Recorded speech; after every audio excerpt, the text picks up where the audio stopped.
Selamat pagi pemirsa. Skandal dugaan korupsi di Badan Gizi Nasional sejatinya bukan kejahatan keuangan semata. Kasus korupsi di salah satu program mahkota Presiden Prabowo Subianto ini pada hakikatnya adalah pengkhianatan atas komitmen mengakhiri kemiskinan dan pembenahan kualitas sumber daya manusia Indonesia. Program makan bergizi gratis MBG yang bernilai strategis tinggi demi masa depan bangsa justru menjadi ladang bancakan oleh para pejabat yang diberi amanah untuk mengelolanya. Pemirsa, inilah editorial Media Indonesia di hari ini Selasa 9 Juni 2026 dengan tema Selamatkan MBG dari Pemburu Rente bersama saya Leona Samosir. Anda semua juga bisa ikut menyatakan pendapat Anda nanti dengan menelepon nomor 021 583 99 100. Dan pemirsa, pagi ini telah hadir bersama saya Ketua Dewan Redaksi Media Group Elman Saragi. Bang Elman, selamat pagi. Pagi Bung Leo. Sehat Bang? Sehat. Sudah sarapan? Sudah. Bukan MBG? Bukan ya. Ini kita kemarin senang dengan pembersihan ya yang dilakukan di tubuh BGN. Ada 3 orang yang sekarang kasus hukumnya masih berlanjut. Tapi pertanyaan besar kita, Bang Elman, apalagi ketika ada 1 orang yang mengatakan saya akan membuka nih kasusnya terang benderang. Apakah kita bisa melihat bahwa BGN sebagai penyelenggara MBG benar-benar dibersihkan maksimal, Bang? Apa pesan editorial pagi ini? Ya, harapannya begitu. Harapannya begitu. Apakah nanti BGN ini akan benar-benar bersih? Kita kan nggak tahu.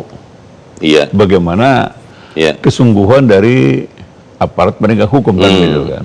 Kan ini penting. Nah, disinilah sebetulnya esensi daripada justice kolaborator yang telah yang sudah diungkapkan, dinyatakan oleh salah satu tersangka ya, Sony Sanjaya kan. Betul. Beliau ini kan mantan polisi kan, berarti kan pernah jadi penyidik nih kan. Jadi pasti dia tahu betul ini. Sehingga ketika seorang Sony Sanjaya berbicara mau menjadi justice kolaborator, ini pasti ada dagingnya ini. Ada hal yang sangat penting ini kan. Apalagi dia sudah sebutkan ya 20 orang, bahkan lebih katanya. Katanya begitu ya. Nah, dan ini menyangkut eksekutif, legislatif, bahkan katanya ada juga dari judikatif katanya. Wah, lengkap nih. Trias politikanya lengkap di situ. Jadi ini benar-benar ya katakan ya apa ya? Ya berita yang lucu, menarik kan gitu kan. Tapi serius. Nah, pertanyaannya Bang, di banyak kasus itu sering terjadi gegap gempita di awal, bersemangat kita mau melihat pembongkaran, pembersihan, tapi di tengah jalan kelihatannya agak masuk angin. Nah, bagaimana kasus ini tidak masuk angin, kita akan bahas itu Bang Elman, dan bisa inilah editorial Media Indonesia untuk hari ini Selasa 9 Juni 2026. Selamatkan MBG dari Pemburu Rente.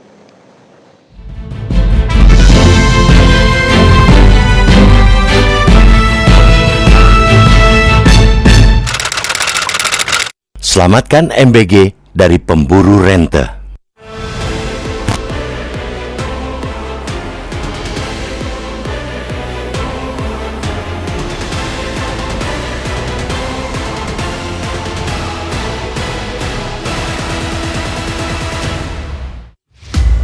Skandal dugaan korupsi di Badan Gizi Nasional BGN sejatinya bukan sekadar kejahatan keuangan semata. Pencolengan terhadap salah satu program mahkota Presiden Prabowo Subianto itu pada hakikatnya merupakan pengkhianatan terhadap komitmen mengakhiri kemiskinan dan pembenahan kualitas sumber daya manusia Indonesia. Program bernilai strategis tinggi demi masa depan bangsa justru menjadi ladang bancakan oleh para pejabat yang diberi amanah untuk mengelolanya.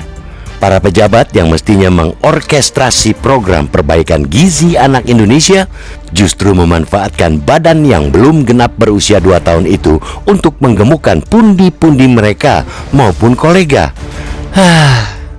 3 ex-pemimpin BGN yang diduga melakukan korupsi dalam penentuan mitra dan Satuan Pelayanan Pemenuhan Gizi (SPPG) serta mengintervensi proses pengadaan barang dan jasa hingga markup harga dalam program makan bergizi gratis MBG telah dibekuk Kejaksaan Agung. Kini mereka sedang dalam proses hukum di tangan penyidik Kejagung. Situasinya menjadi menarik setelah salah satu tersangka itu, yakni ex-wakil kepala BGN, Sony Sanjaya, menyatakan kesiapan untuk menjadi justice kolaborator atau JC. Bahkan kemarin, kuasa hukum Sony menyebut sudah resmi menyerahkan surat kepada penyidik Kejagung untuk mendukung pengembangan perkara sebagai justice kolaborator. Sony melalui kuasa hukumnya menyatakan siap mengungkap pihak-pihak yang diduga memiliki peran lebih besar dalam kasus korupsi terkait program MBG. Kiranya Sony tidak ingin menjadi satu-satunya pihak yang dimintai pertanggungjawaban dalam perkara tersebut. Dalam sistem hukum Indonesia, keterangan justice kolaborator atau saksi pelaku diharapkan bisa sampai mengembalikan kerugian negara dari tindak pidana korupsi. Mereka bisa memberikan keterangan dan bukti yang signifikan, termasuk untuk mengungkap pelaku lain yang memiliki peran lebih besar. Jika keterangan itu dapat membantu kerja penyidik, saksi pelaku berpeluang mendapatkan bonus, mulai dari perlindungan hingga pertimbangan bagi hakim dalam meringankan hukuman. Sony yang sempat menjadi pengambil keputusan di BGN bisa jadi memiliki informasi yang lengkap dan mendalam untuk mengungkap kejahatan yang lebih besar. Sebagai mantan pejabat utama di BGN, Sony bukanlah aktor luar panggung yang cuma bisa meraba-raba informasi di permukaan. Dengan menjadi justice kolaborator, Sony diharapkan mampu mengungkap tabir yang sulit dijangkau melalui alat bukti biasa. Bagi aparat penegak hukum, kesediaan Sony menjadi justice kolaborator tentu bisa dipandang sebagai pintu masuk dalam membongkar dugaan skandal korupsi di BGN secara lebih menyeluruh, bukan sepotong-sepotong, bukan sepenggal-sepenggal. Apalagi pihak Sony sudah secara tegas menyatakan tekad bulat untuk membuka kasus ini secara transparan dan tanpa ada yang ditutup-tutupi. Kejagung mesti menggunakan nyanyian Sony sebagai modal untuk menyisir setiap pihak yang diduga terlibat dalam permainan kotor itu. Pada sisi lain, kesiapan Sony menjadi justice kolaborator bisa ditempatkan dalam semangat pembersihan total tata kelola BGN. Korupsi pada hakikatnya subur ketika terdapat celah yang memungkinkan penyalahgunaan kewenangan. Karena itu, reformasi kelembagaan menjadi bagian yang tidak terpisahkan dari upaya penegakan hukum. Program MBG harus diselamatkan dari tangan kotor para pemburu rente. Setiap rupiah anggaran negara harus dipastikan benar-benar terwujud menjadi makanan bergizi di meja anak-anak sekolah, bukan menjadi aset mewah di garasi para koruptor. Saat ini, pengusutan dan penegakan hukum yang tuntas merupakan cara terbaik untuk membalikan lagi persepsi publik terhadap MBG, bahwa setelah kasus ini, program tersebut betul-betul bersih dari praktek kotor. Hanya dengan transparansi, akuntabilitas, dan penegakan hukum yang tak pandang bulu, kepercayaan publik dapat dipulihkan.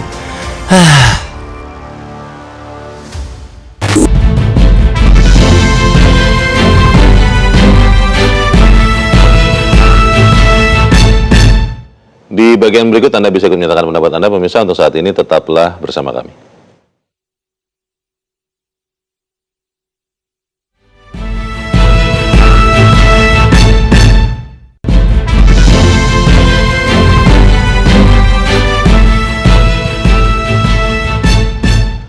Terima kasih Anda masih bersama kami, dan kita akan mendengarkan dulu Bang Eman pendapat dari pemirsa Metro TV. Kali ini ada dari Bengkulu, di Curup tepatnya, Pak Edward. Pak Edward, selamat pagi. Selamat pagi Metro TV. Selamat pagi Pak Edward, silakan Pak, pendapat Anda Pak, singkat padat saja silakan. Apa yang terjadi dengan MBG betul-betul sangat memprihatinkan. Ini kan suatu proyek strategis pemerintah. Iya. Yang tujuannya betul-betul mulia. Meningkatkan sumber daya manusia, karena kita sadar betul sumber daya manusia Indonesia sekarang masih di level yang bawah. Padahal kita negara yang kaya, sumber daya alamnya luar biasa, tapi pengelolaannya kurang, belum memadai dengan sumber daya manusianya. Kita mengadopsi MBG ini merupakan negara ke-78. Sudah dilaksanakan oleh Cina, Korea Selatan, Jepang, mereka berhasil. Tetapi Indonesia sayangnya, apa yang dikatakan oleh Bung Hatta, korupsi merupakan bagian budaya dari Indonesia. Ini yang kita prihatin, sesalkan sekali. Program strategis yang tujuannya untuk kepentingan bangsa di masa depan dikacaukan oleh orang-orang, dirusak oleh orang-orang yang tidak bertanggung jawab ini. Orang-orang ini padahal mereka sudah Apa penyebabnya mereka korupsi? Ini cuma keserakahan. Iya. Secara take home pay mereka ini sudah luar biasa. Ada yang sisalkan lagi, ada mantan aparat penegak hukum, petinggi Polri ikut bermain. Waduh, ini luar biasa betul-betul, sudah rusak mental bangsa Indonesia ini. Kita kepingin ini harus dicari akar masalahnya. Cobalah pemerintah. Baik, terima kasih Pak Edward dari Curug Bengkulu, kita sudah menangkap maksud Anda. Selamat pagi Pak. Harus dicari akar masalahnya. Tapi pertanyaannya kembali lagi Bang Eman, apakah kemudian kita bisa melihat salah satu mantan pimpinan BGN ini akan tetap bisa melaksanakan cuitannya ya, whistleblowing ya, karena di banyak kasus kita melihat di tengah jalan masuk angin itu Bang, bagaimana Bang? Memang itu yang kita harus waspadai dan kita ingatkan ya. Mestinya kan justice collaborator itu kan justru membantu kan. Iya. Dia berkolaborasi kan. Betul. Kerjasama dengan penyidik, penegak hukum untuk membongkar. Mana tahu ada hal-hal yang tidak diketahui oleh penyidik, Kejaksaan Agung dalam soal ini, itu yang disumbangkan nanti oleh Pak Sony Sanjaya ini kan. Dia yang bukakan ya semuanya, dia bukakan. Terang benderang. Karena memang syarat jadi justice collaborator kan dia bukan pelaku utama. Pelaku, tapi bukan pelaku utama. Oke. Dan dia pertama dia harus mengakui perbuatannya, kan gitu. Itu dulu. Dia akui, nah, baru dia di situ mungkin kemungkinan besar dia memenuhi syarat. Nah, jadi kalau kita simak pernyataannya Pak Sony ini, berarti kan dia tahu dari awal, betulnya kan. Artinya dia kan pasti, karena dia bilang ada orang besar. Orang besar kita tahu lah. Banyak tafsirnya itu kan. Nah, pertanyaannya, mengapa dia selama ini tidak mampu menahan, menolak kan gitu kan? Padahal dia jenderal, polisi lagi kan gitu kan. Nah, berarti kan ada kekuatan yang lebih besar, kan gitu kan. Nah, itu yang akan dibongkar gitu kan.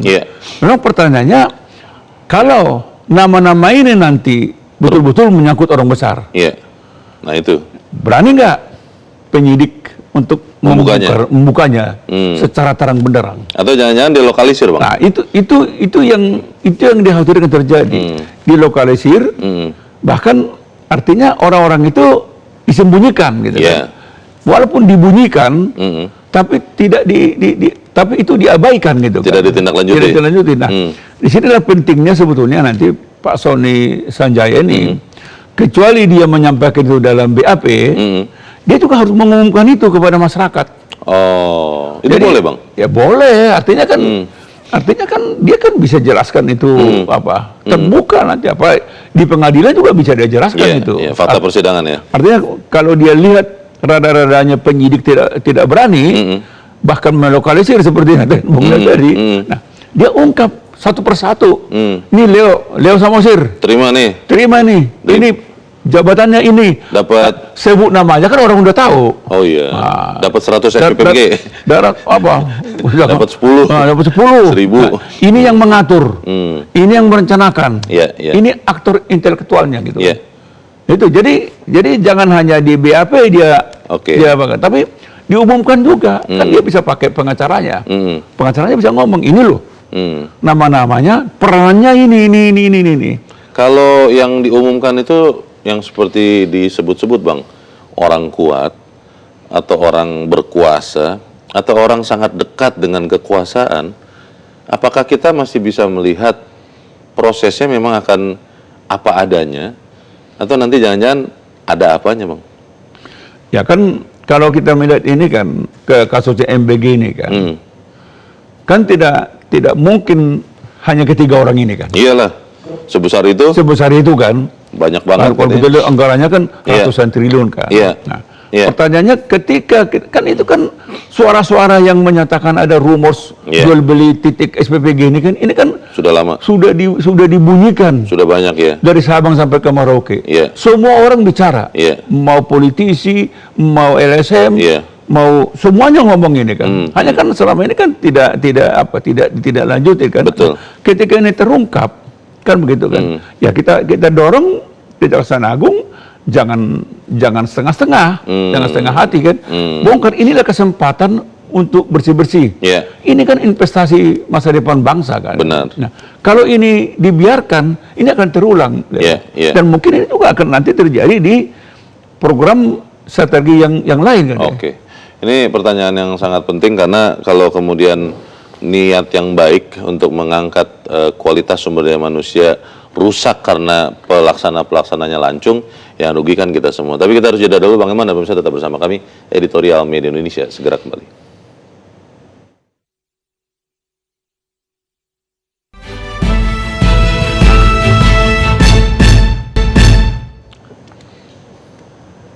Terima kasih Anda masih bersama kami dan kita ada di bagian akhir diskusi kita pagi ini. Bang Elman, kalau kita melihat ini satu langkah yang baik yang dilakukan pemerintah, membersihkan BGN dari pucuknya. Kan katanya kalau ikan busuk itu dari kepalanya.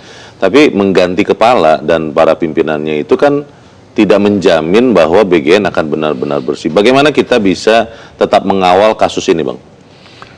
Ya, pertama tentu ya kita harus ikut jaga ya. Kita ikutin, jangan sampai katakanlah seperti yang disampaikan oleh Bung Leo tadi, kasus ini hanya dilokalisir aja kan. Yeah. Artinya hanya mereka bertiga gitu kan. Kalau hanya mereka bertiga atau di bawah mereka gitu kan. Yeah, yeah. Ini kan kasus ini kan kalau hanya di bawah Pak Sony, aparat di bawah dia itu kan, Yeah. itu kan mudah kan. Yang sulit kan di luar BGN-nya itu. Iya. Dan itu yang harus dibongkar. Yeah. Jadi topik utama dalam kasus ini adalah siapa sebetulnya yang aktor di luar daripada lembaga BGN ini. Siapa mafianya ya? Siapa mafianya gitu kan. Yeah. Kan itu soal besar. Dan kalau kita simak pernyataannya Pak Sony itu kan berarti kan memang betul-betul mereka dihantui kan dengan kekuasaan power yang ada di luar ini. Berarti kan. lebih besar, lebih kuat, lebih menakutkan daripada Sony Sanjaya dan 3 orang Ya kan, total ini. Ya kalau BGN itu kan topnya kan Pak Dadan kan. Iya. Kalau hanya Pak Dadan mereka mungkin nggak separah ini kan, gitu kan. Tapi justru di luar mereka bertiga ini. Ini dan ini yang menjadi pertanyaan besar masyarakat. Siapa? Berani nggak aparat penegak hukum menyeret Iya. orang di luar daripada 3 orang ini? Iya, iya. Kalau itu menyangkut dari partai misalnya, kalau itu menyangkut dari dari kekuasaan misalnya, apakah berani kan gitu kan? Nah, kalau penegak hukum tidak berani, maka kasus ini ya sama aja kan, gitu. Akan berulang dan rakyat akan kecewa. Dan kita harus kawal itu ya Bang. Loh, pokoknya ini, kalau yang dinyatakan oleh Pak Sony ini nanti betul-betul tidak dibongkar, jangan salahkan kalau rakyat akan kecewa terhadap penegakan hukum lagi. Artinya yang terjadi adalah hanya tajam ke bawah, tumpul ke atas. Jangan terjadi itu. Baik, kita harapkan itu tidak terjadi. Bang Eman, terima kasih sudah hadir di tempat ini, Bang. Selamat pagi. Pemirsa, pengusutan dan penegakan hukum yang tuntas adalah cara terbaik untuk membalikan lagi persepsi publik terhadap MBG. Bahwa setelah kasus ini, program MBG betul-betul bersih dari praktik kotor. Saya, Leonard Samosir, berterima kasih Anda sudah menyimak Editorial Media Indonesia untuk pagi ini. Terus jaga kesehatan Anda, terus jaga nurani Anda. Selamat pagi, sampai jumpa.